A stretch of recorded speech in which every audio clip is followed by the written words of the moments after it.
Hi, my name is Carlene Scipio, and welcome to our brand new TV series called From Our Perspective.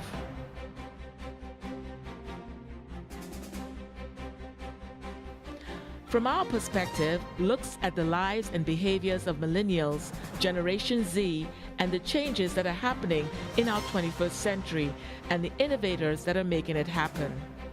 We will explore trends, technology, music, fashion, social media, business, science, the arts, faith, and lifestyle, and we will do so through the eyes of various generations. We would look at their interests. How are they changing our 21st century?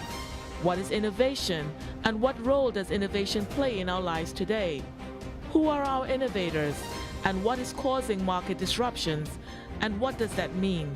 What are the differences and similarities between Generation Z, millennials, and other generations? And can these generations successfully coexist? We will talk to visionaries, movers and shakers who are doing great things in our local community and around the world. From Our Perspective is not just another talk show. There will be roving reporters from the Caribbean, Europe, and North America. This will be a show of learning, exploring, questioning, listening, and creative ideas.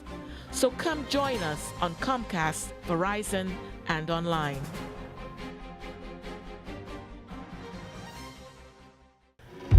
History, a pathway to our future. The saying, history repeats itself, causes us to reflect on the question, why?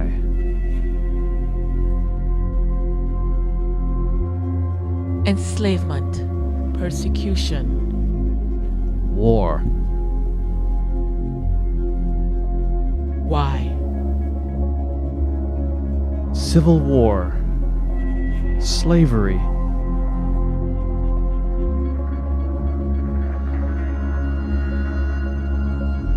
Why? Holocaust. Why do we as humans do this to each other?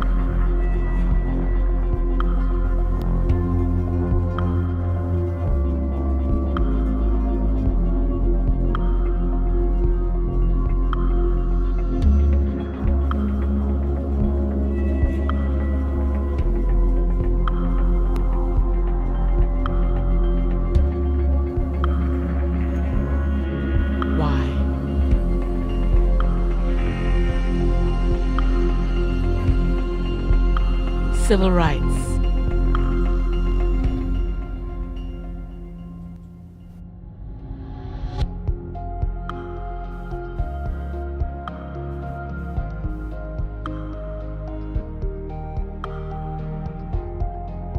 History, a pathway to our future, the African American experience. History is the foundation of who we are and where we're going. Like it or not, our ancestral past can define us. We can choose to follow the path that was set before us, or we can choose to create our own. Despite inhumane treatment and unconstitutional laws, African Americans, like many other oppressed people, survived. When we look at the history of African Americans, we see a people who have defied the odds. In this episode, we will see how those who have blazed the trail of innovation, perseverance, commitment, and faith created a better future for African Americans.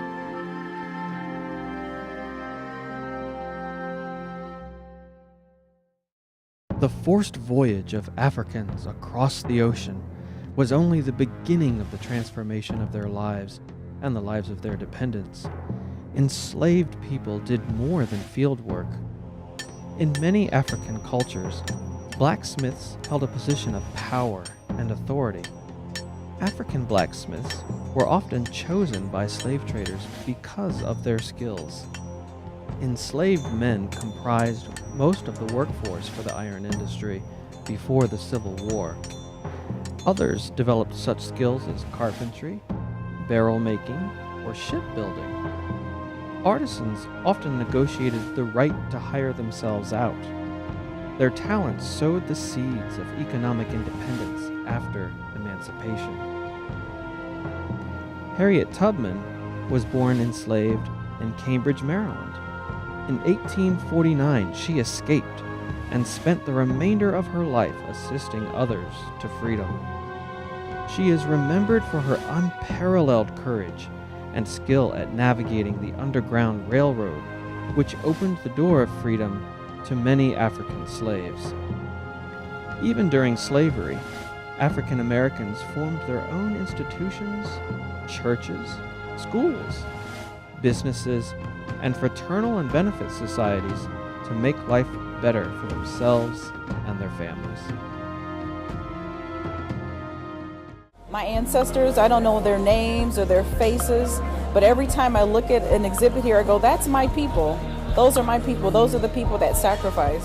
When I look at the Middle Passage and all those men and women chained together, I think about the horrible sufferings of my ancestors, and I say to myself every day, I have to be my best, so their sacrifices are worth it. The memories of my ancestors actually got me through some of the most difficult times in medical school and residency and fellowship, because I was usually one of the only ones, or the only African American, and certainly the only African American woman. And I remember walking through the hallways and thinking that the spirits of my ancestors were walking right beside me, and I could make it through that night of call despite the racist comment from a patient who didn't want to be touched by one of those people, and despite a lot of the negativity that I received. I mean, I ended up graduating at the top of my class, AOA, which is an honorary medical society, but it was a big sacrifice. And it was their memories that kept me going, their spirit that kept me going, because I thought, my people built this. They built these streets, they built this country. I'm meant to be here, even though other people told me that I didn't deserve to be here.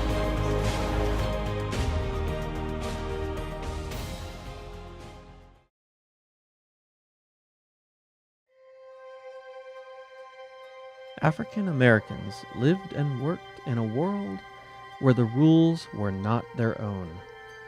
They met these challenges with hard work, commitment, creativity, and faith, creating communities of friends and families that helped change their world.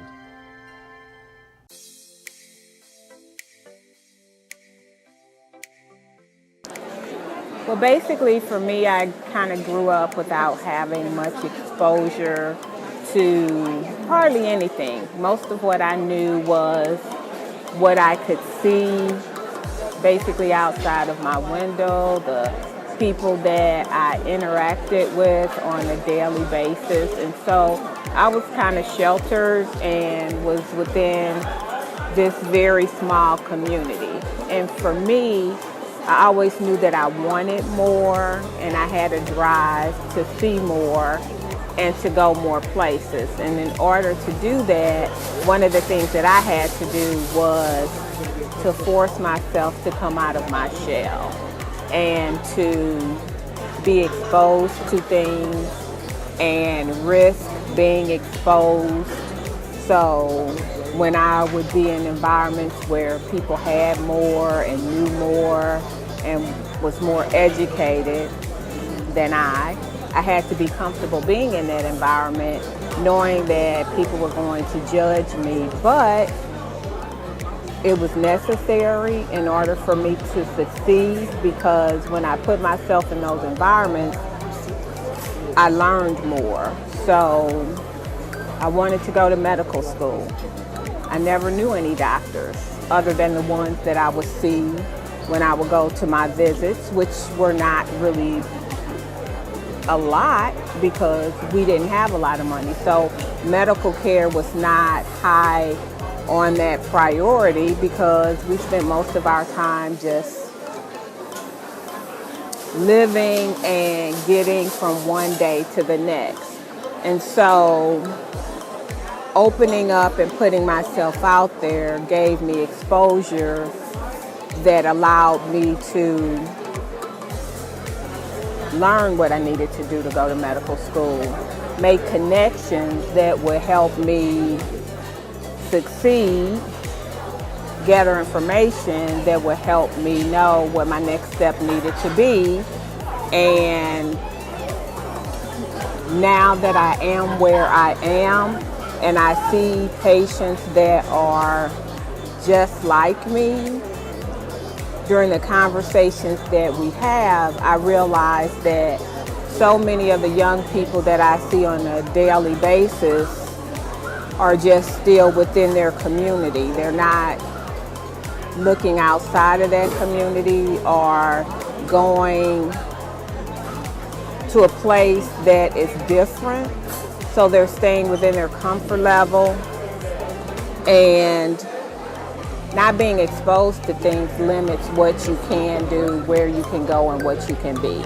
And so having conversations with young people and saying, you know, even if it's as simple as driving across the river to a city or a state that you know absolutely nothing about, is going to expose you to something different. And not being afraid to be exposed to something different gives you the chance to do something different and or be better. And you have to be honest with yourself, because it's a scary place to be, because you're opening yourself up to being judged, to possibly failing, and being in a place that you know absolutely nothing about. And so I think probably for me, the thing that really helped me to do that was my desire to have something different than what I grew up with. I knew it was possible, and now that I am where I am, I go places and I realize that there are a lot of things that we take for granted every day.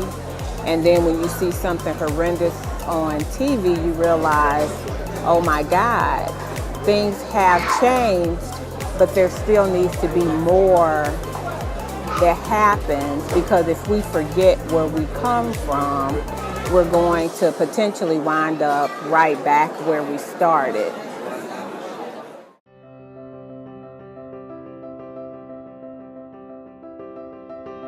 Hello, my name is William Middleton. I'm a retired architect.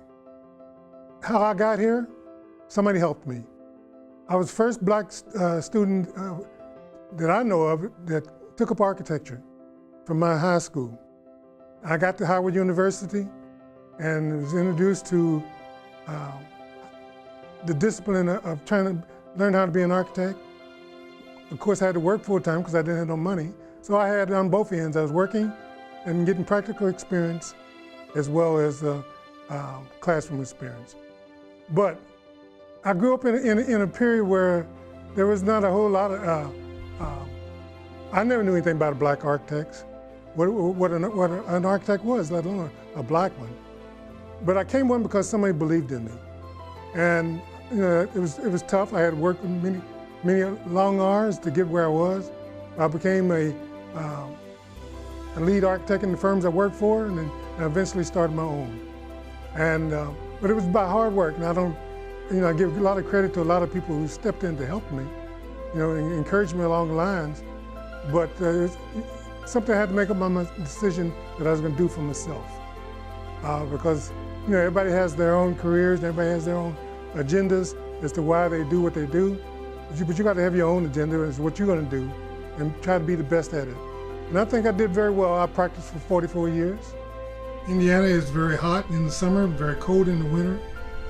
At that time, there was a whole lot of blacks in construction. My father was one of the first blacks to be in a union. And he worked all the time except when bad weather, which is all the time. Someone who's never worked in an office.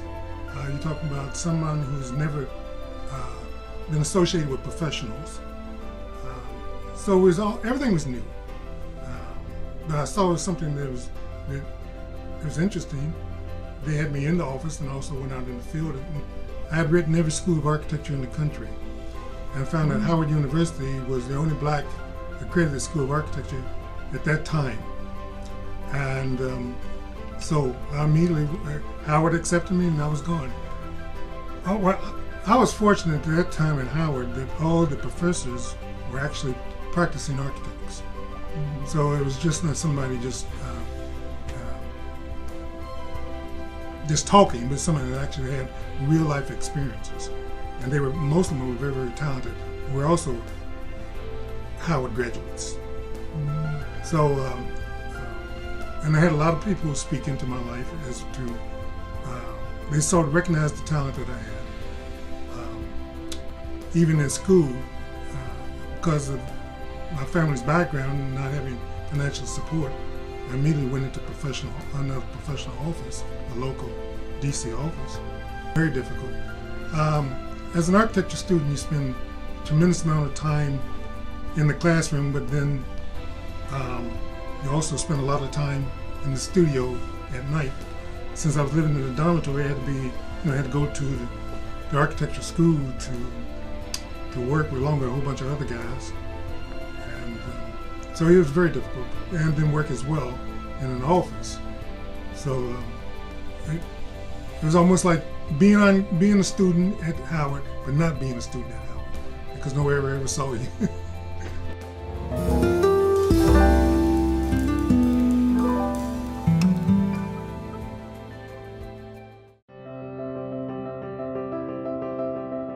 Descendants of slaves faced many financial, social, and legal injustices, yet they thrived. They educated themselves in various disciplines and excelled in their craft.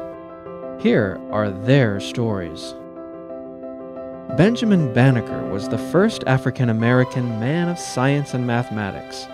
Among his scientific achievements are crafting the first wooden striking clock in America, writing several popular almanacs, and assisting with surveying Washington, D.C.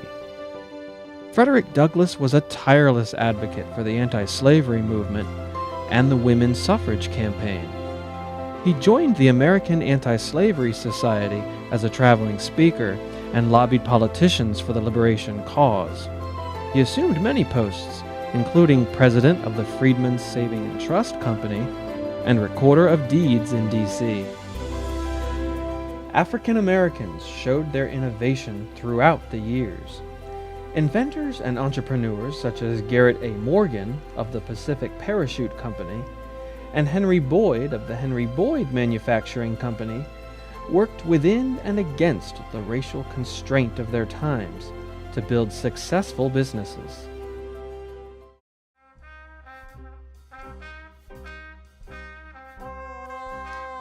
African Americans fought in wars despite discrimination at home and abroad. They found innovative ways of surviving the segregated South. The Green Book listed hotels, guest houses, service stations, drugstores, taverns, barbershops, and restaurants that were known as safe ports of call for African American travelers in segregated strongholds such as Alabama and Mississippi, where travelers might face prejudice or danger because of their skin color. Y'all ain't from here. What are y'all doing in this town? Y'all need to move along. I don't care how. Y'all be gone when I get back. The Klan burned a cross out front of the church last night. As soon as I fix this town, I recommend you get going and keep going until you get clear of this town. Don't stop for nobody. Especially not those racist cops.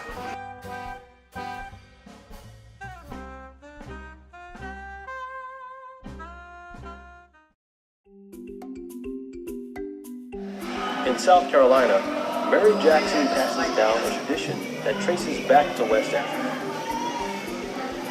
This basket, it's been going on for 300 years. Right where I grew up, just north of the city of Charleston. They wanted to keep this tradition alive so that the future generation would have this as evidence of where we came from and why we were brought here. Just as Mary Jackson learned the art of basket weaving as a young girl, fellow South Carolinian Philip Simmons began apprenticing as a blacksmith as a teenager. When I came to Charleston, the blacksmith from Daniels Island, I saw the blacksmith on Calhoun Street, right down the street there. I got excited. You know why? Sparks was flying all over the blacksmith. I was the youngest blacksmith in Charleston among the other fellas. And I was a boy in the shop for 18 years old. And going into that wrought iron field, art and craft field, I was excited because a lot of things I could create on my own.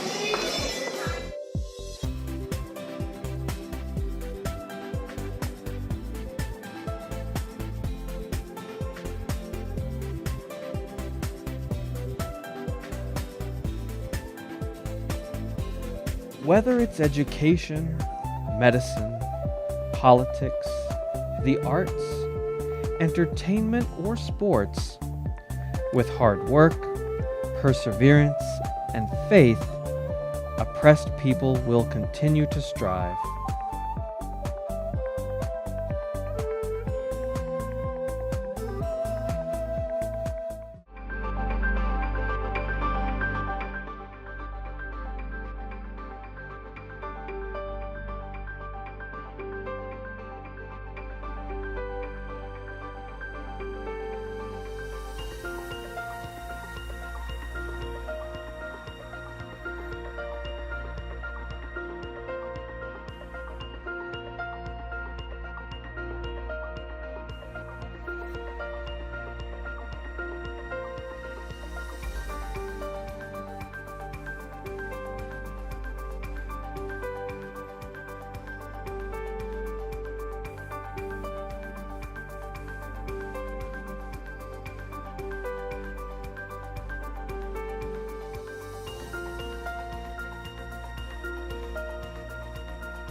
Open up your books to page 360. Did you just look at your phone while you was in class? You played yourself. Talking about inspirational quotes. You gotta believe in yourself. Don't ever play yourself. The key is to make it, so make it. Louise, can you give me an example of an inspirational quote? Don't play yourself. The key is to make it. And who said that? I did. Now that's a major key alert. Learn the real major keys to getting to college at getschool.com.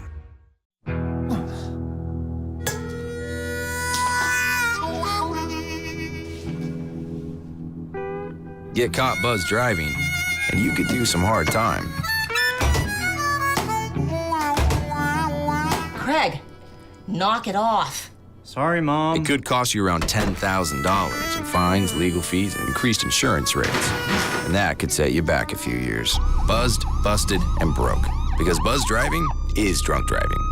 Hey, you. Yeah, you. Getting that college education, what are you gonna do? Graduate and take some office job? Be like everybody else? Or will you dare do something different? Like, be a teacher. You could be my teacher. You got the skills. The smarts? Yes, you. You could be the teacher I never forget. That'd be cool. Does that corporate job even have recess? What are you gonna make of yourself? What are you gonna make of me?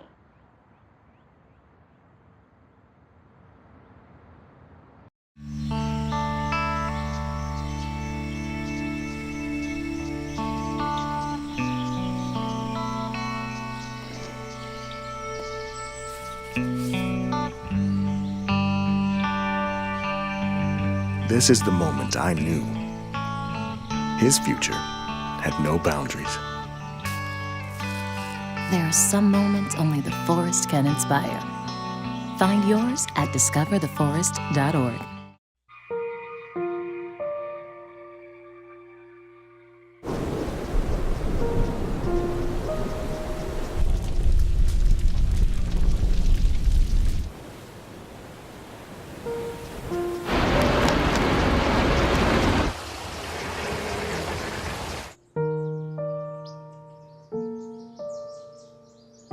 Don't wait. Communicate. Make your emergency plan today. There are 16 million children struggling with hunger in America. That's 1 in 5 daughters, sons, neighbors, and classmates who don't know where their next meal is coming from. Yet billions of pounds of good food go to waste every year. It's time we do something about it. Feeding America is a nationwide network of food banks that helps provide meals to millions of kids and families in need. Visit feedingamerica.org to help them feed even more. Together, we can solve hunger. Together, we're feeding America.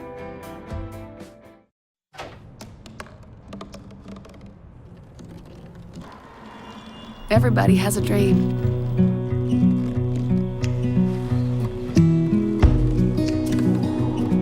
Mine was to see the ocean.